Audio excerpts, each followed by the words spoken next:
Shalom. Mari kita siapkan hati untuk datang kepada Tuhan, mempersembahkan korban syukur dan pujian untuk kemuliaan nama Tuhan. Biarlah kuat kuasa Tuhan senantiasa limpah dalam hidup kita. Terima kasih Tuhan. Terima kasih.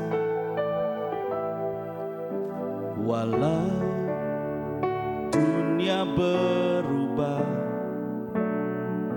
namun kasih-Mu Tuhan tetap sama di hidupku.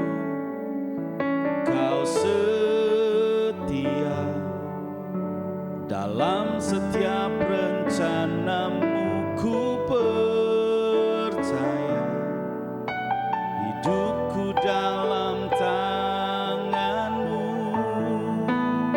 Sampai detik ini ku melihat penyertaan-Mu sempurna. Sampai selamanya Kaulah Tuhan, satu-satunya pengharapanku.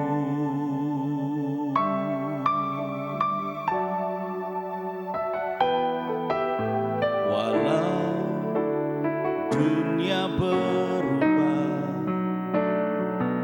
namun kasih-Mu Tuhan tetap sama di hidupku.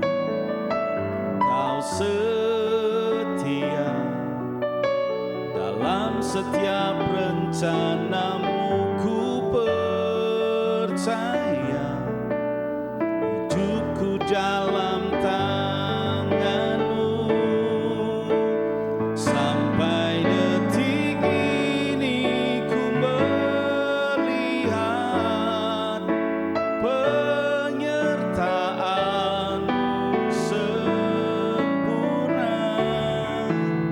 Sampai selamanya Kaulah Tuhan, satu-satunya pengharapanku.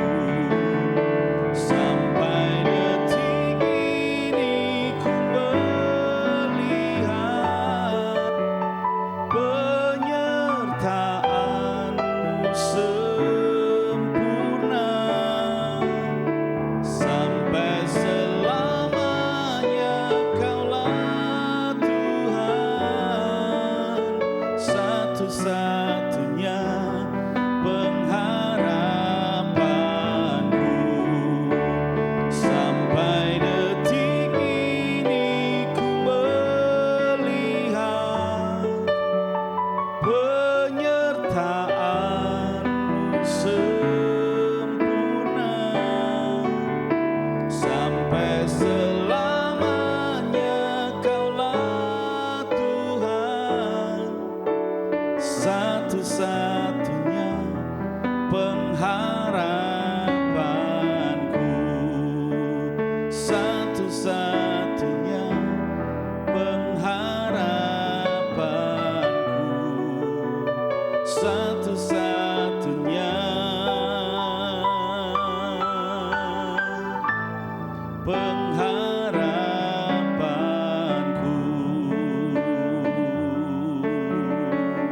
Kau Tuhan yang ajaib, Kau Tuhan yang maha besar, Kau Tuhan yang menuntun hidupku. Kau Tuhan yang beri kekuatan baru, Kau Tuhan yang menyertai, Kau Tuhan yang memberkati. Terima kasih, kami bersyukur Tuhan, Engkau baik, sangat baik. Kau layak dipuja, Kau layak disembah. Haleluya. Naralamata karalamaralamaralamaralamu, shemaralamaralamu.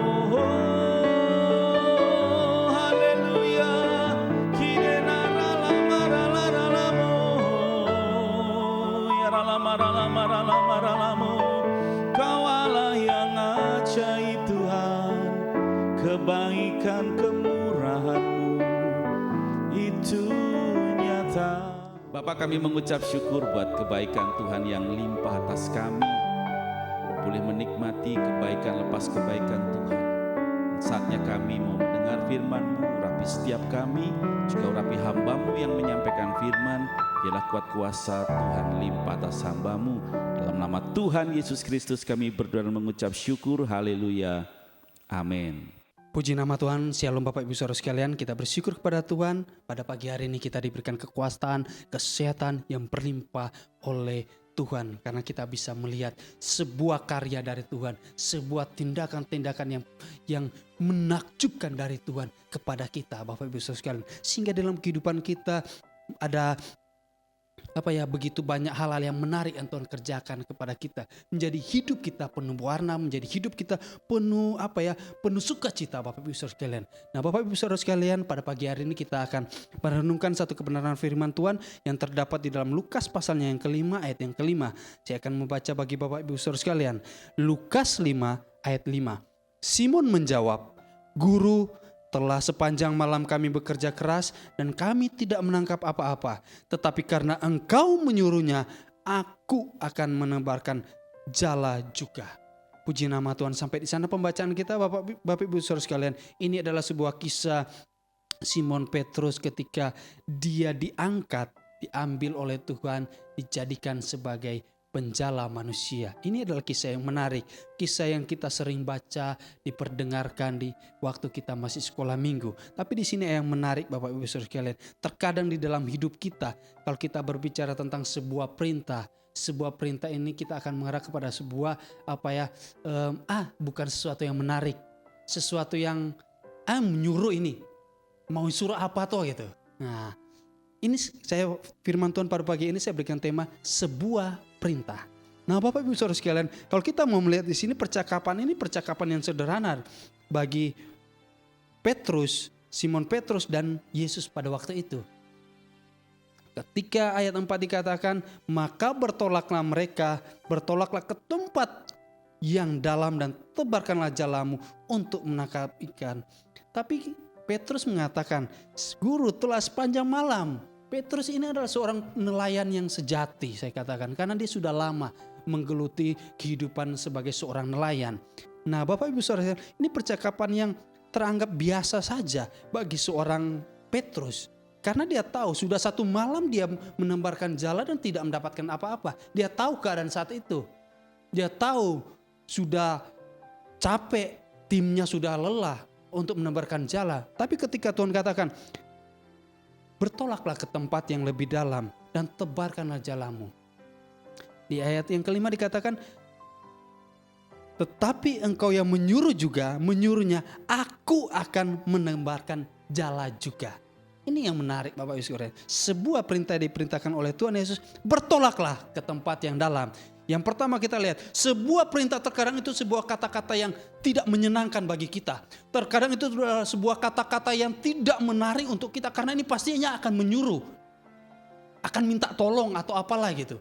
Yang pasti bukan menyenangkan untuk kita. Belum tentu mereka bisa lakukan, tapi disuruh ke kita gitu.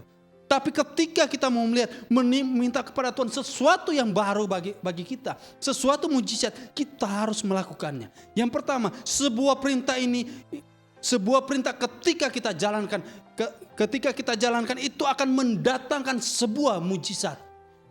Di dalam cerita ini ayat 6 bagian A dikatakan, dan setelah mereka melakukannya, mereka menangkap sejumlah ikan sehingga jala mereka mulai koyak. Bapak Ibu Saudara sekalian, sebuah perintah kadang sesuatu yang berat untuk kita jalankan. Karena belum tentu menyenangkan bagi orang yang diperintah, orang yang menjalankan tugas itu. Tapi ketika kita mau taat, di sanalah mujizat terjadi. Simon Petrus waktu itu dia sangat tahu keadaan itu. Ketika Tuhan Yesus menawarkan masuk ke danau yang lebih dalam lagi, dia tetap ikuti, dia taat. Dan Tuhan bilang, sebarkan jalamu di sana. Dia ikut karena kau Tuhan yang suruh, aku sebarkan jala juga. Ketika kita menjalani kehidupan Bapak Ibu Saudara sekalian, ada sebuah perintah. Terkadang ada sebuah perintah, baik itu dari firman Tuhan yang kita baca setiap hari, ataupun doa, ataupun yang sedang kita dengar melalui media-media rohani, melihat melalui media rohani, terkadang di sana ada sebuah perintah bagi orang Kristen. Yang terkadang di sana itu sebuah perintah untuk membawa kita masuk ke dalam sebuah mujizat. Nah, Petrus waktu itu sudah menyerah dengan keadaan. Sudah satu malam Bapak Ibu Saudara, tapi dia taat. Ketaatannya membawa sebuah mujizat. Ketaatannya membawa kepada mujizat, yaitu mendapatkan ikan yang besar, mendapatkan hasil yang banyak. Sehingga apa? Sehingga orang lain pun bisa mendapatkan itu. Nah, mujizat seringkali tidak terjadi karena apa? Ada ego di dalam hidup kita.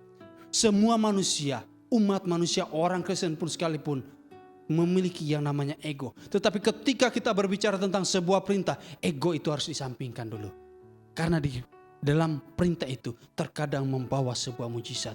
Kalau Petrus mau katakan, Tuhan, egoku lebih besar. Aku sudah nelayan di sini sudah lama. Saya tahu danau ini. Saya tahu karakteristik di sini. Gelombang seperti apa, ombak seperti apa, saya tahu Tuhan. Dan sudah satu malam buktinya saya menebarkan jala di sini. Tapi saya belum mendapatkan apa-apa. Saya tahu Tuhan. Kalau dia pakai egonya dia itu. Saya yakin Simon Petrus tidak akan pernah mendapatkan yang namanya ikan besar itu. Tapi ketika dia mengeluarkan egonya. Dia membiarkan Tuhan yang mengendalikan hidupnya. Dia membiarkan Tuhan yang mengatur hidupnya. Sehingga apa? Dia mendapatkan yang namanya ikan-ikan besar yang tidak pernah dia dapatkan waktu itu. Ketika ego Petrus ditundukkan di bawah perintah Tuhan, mujizat pasti terjadi. Ketika ego kita ditundukkan di bawah kaki Tuhan, kita pasti akan mendapatkan mujizat. Kenapa orang banyak yang tidak mendapatkan mujizat? Karena egonya masih tinggi di hadapan Tuhan. Manusianya masih tinggi di hadapan Tuhan. Dan pada pagi hari ini kita dengar bahwa diajarkan ego itu harus tunduk di bawah kaki Tuhan. Harus Tuhan yang lebih tinggi dari segala-galanya. Bukan ego manusia kita. Kita pintar oke. Kita belajar belajar lebih tinggi oke. Saya percaya itu. Tetapi selama kita berbicara tentang Tuhan, tentang keadaan sekitar kita, kita harus menempatkan Tuhan di atas segala-galanya. Bukan tentang kepintaran, bukan tentang ego, bukan tentang sesuatu yang ada di sekitar kita, yang kita pelajari di sekitar dunia ini, di sekeliling kita ini. Tuhan harus di atas segala-galanya. Jangan sampai Tuhan di bawah ego kita. Harus Tuhan yang di atas. Ego itu harus diturunkan. Kemanusiaan kita harus dibuang dulu. Supaya kita bisa melihat mujizat Tuhan. Mujizat Tuhan itu selalu ada di dalam kehidupan setiap orang percaya. Saya meyakini itu Bapak Ibu Saudara sekalian. Tapi kenapa orang merasakan aku tidak pernah mendapatkan mujizat? Saya tidak pernah menikmati yang namanya mujizat. Karena apa? Egonya lebih tinggi daripada Tuhan. Egonya lebih tinggi dari kuasa Tuhan. Dia lebih percaya kepada ego manusianya, kepintarannya, skillnya. Dia lebih percaya itu. Dia tidak percaya kepada Tuhan. Dia tidak serahkan Tuhan yang pakai hidupnya. Sehingga dia tidak pernah melihat, sangat sulit untuk melihat yang namanya kebaikan atau mujizat Tuhan. Terkadang Bapak Ibu Saudara sekalian, mujizat Tuhan itu tidak sesuatu yang spektakuler, sesuatu yang sederhana. Terkadang saya Bapak Ibu Saudara ketika mau melihat sebuah keadaan, menjalani sebuah keadaan, saya datang ke gereja, saya nangis. Karena apa? Tuhan kok terlalu baik. Sampai saya katakan, Tuhan kok sebegitu perhatiannya Tuhan kepada saya. Sehingga sesuatu hal yang mungkin orang lain lihat sederhana, biasa aja, saya bisa melihat bahwa itu bagian dari mujizat Tuhan. Itu pekerjaan Tuhan. Yang kedua Bapak Ibu Saudara sekalian, sebuah perintah ini mendatangkan yang namanya anugerah. Anugerah kita sudah dapat. Tuhan Yesus mati di kayu salib menyelamatkan semua orang berdosa. Termasuk saya dan Bapak Ibu Saudara sekalian. Ketika kita mau melihat anugerah ini lebih lagi yang didapatkan oleh Simon Petrus apa? Karena ketaatan Simon Petrus banyak orang mendapatkan anugerah. Berkat mencari ikan pada waktu itu. Ayat yang ke-7 dikatakan, lalu mereka memberi isyarat kepada teman-temannya di perahu lain supaya mereka datang dan membantunya, dan mereka datang. Lalu mereka bersama-sama mengisi perahu itu dengan ikan hingga hampir tenggelam. Ini yang menarik. Anugerah mujizat itu didapat Simon Petrus dengan ketaatannya kepada Tuhan Yesus Kristus. didapatkan juga dengan orang lain. Menikmati itu. Nah Bapak Ibu Saudara sekalian, jadi penting ketika sebuah perintah diberikan kepada kita, disampaikan kepada kita, kita terima, kita taat. Supaya apa? Supaya yang namanya anugerah ini bisa dinikmati juga oleh orang di sekitar kita, di sekeliling kita. Seperti Simon Petrus, ketika dia mendapatkan anugerah itu, dia membagikannya juga kepada teman-teman nelayannya yang di sana. Anugerah itu yang diterima Petrus sangat besar dan dia mendapatkan ikan-ikan yang besar di sana. Mereka menikmati semua, mereka merasakan semua. Bagaimana dengan kehidupan kita? Ketika kita sudah mendapatkan sebuah perintah, kita jalankan dengan ketaatan sehingga kita menikmati yang namanya mujizat itu. Ayo kita bagikan mujizat anugerah itu kepada orang lain, supaya orang lain juga bisa dikuatkan, supaya orang lain juga bisa dimenangkan, supaya orang lain juga melihat bahwa Tuhan kita Yesus Kristus adalah Tuhan yang dahsyat dan berkuasa di atas, di surga maupun di bumi ini. Dia yang mengendalikan segala-galanya, Dia yang mengatur segala-galanya. Semua orang bisa menikmati itu. Nah Bapak Ibu Saudara sekalian, pada pagi hari ini mari kita lihat sebuah perintah Tuhan kepada Simon Petrus. Ini membuka ruang kehidupan kita, ruang pemikiran kita, bahwa sebuah perintah dari Tuhan itu mendatangkan mujizat, itu mendatangkan anugerah bagi kita semua, baik bagi saya maupun bagi Bapak Ibu Saudara sekalian.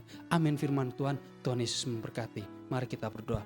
Bapa dalam surga, kembali kami mengucap syukur kepada-Mu Tuhan. Pada pagi hari ini kami melihat bahwa sebuah perintah dari-Mu itu adalah perintah yang mau mengatur kehidupan kami, sehingga kami bisa melihat sebuah anugerah, sebuah mujizat yang Engkau akan nyatakan dalam setiap kehidupan kami ya Bapa. Ajar kami untuk mendengarkan setiap perintah itu dan kami taat melakukannya, sehingga orang lain bisa terberkati juga dengan ketaatan kami kepada perintah-perintah-Mu Tuhan. Terima kasih ya Bapa, terima kasih ya Tuhan. Inilah doa dan ucapan syukur kami hanya dalam nama Tuhan Yesus. Haleluya. Amin.